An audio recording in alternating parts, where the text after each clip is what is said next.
துலாம் ராசி அன்பர்களுக்கு மே 11 முதல் 17ஆம் தேதி வரை என்ன நடக்கும்?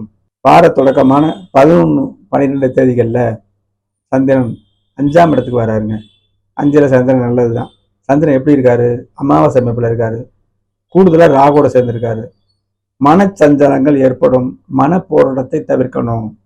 மனப்போராட்டத்தின் மூலம் பல தவறுகள் நடக்கணும். மனத்தை கட்டுப்படுத்துறது கஷ்டம்தான். ஜோதிடம் வழிகாட்டி முன்னாடியே சொல்லிட்டோம்னா நம்ம கவனமாக இருக்கலாம். சரி, முதல்ல இருட்டு.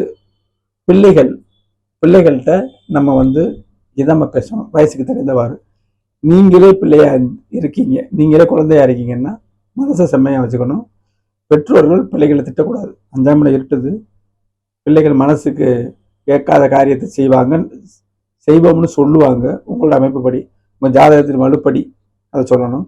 குரு பார்வை இருக்கு. சுக்கிரனை சேர்ந்து பார்க்குறாரு, அதாவது குருவின் வழியாக பார்க்குறாரு. சுக்கிரனுக்கு 7ஆம் பார்வை கிடையாது, 9ஆம் பார்வை இல்லைங்க.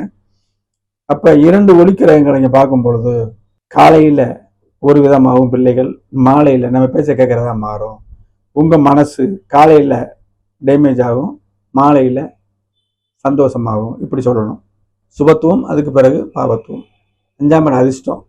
அப்போ நம்ம உழைத்து சில விஷயங்களை எடுத்துக்கிறணும். அதிர்ஷ்டம் இல்லைன்னா உழைப்பு கால்வாசி, அதிர்ஷ்டம் முக்கால்வாசி.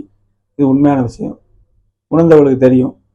அப்போ நம்ம சிந்தனை ஒழிக்கிறோம். அதிர்ஷ்டங்களை நம்ம தேடி பெறணும் அப்படின்னு அர்த்தம். சரியா? குலதெய்வத்தை நம்ம வழிபடணும். 5ஆம் இடத்துல பெண் தெய்வங்கள் இருக்கக்கூடியவர்களுக்கு அந்த அனுகூலங்கள் கிடைக்கும் அப்படிங்கிற அமைப்பு தாங்க. அப்புறம் 13, 14 தேதியில் 6ஆம் இடத்துல வராருங்க. 6ஆம் இடத்துல சனி இருக்கு. எப்படி சொல்றது? 6ஆம் இடத்து சனி முழு பாவக்கிரகம் தானே. துலாம் ராசிக்கு யோகர் தான். நம் கண்ணு நம்ம கை நம்ம கண்ணை குத்தாது. சனியை பொறுத்தவரை நம்ம கையே கண்ணை குத்தும். சில நேரங்களில் நம்ம தப்பி தவறு ஏதாவது கண்ணு படுது பாருங்க, நம்ம கையே படுதா, அதுதான் சனி. அப்போ 6ஆம் இடத்துல சனி இருக்கும் பொழுது நோய் இருக்காது, வேலை இருக்காது, வேலையும் இருக்காது, உபத்திரவங்கள் இருக்காதுன்னு சொல்லலாம். 6ஆம் இடத்துல நல்லதுங்கிறது அதுதான் அர்த்தம். 6ஆம் இடத்துல சனி இருந்தால் அந்த இடத்தை கெடுக்கும்னு அர்த்தம். கடனை கெடுக்கிறது என்ன?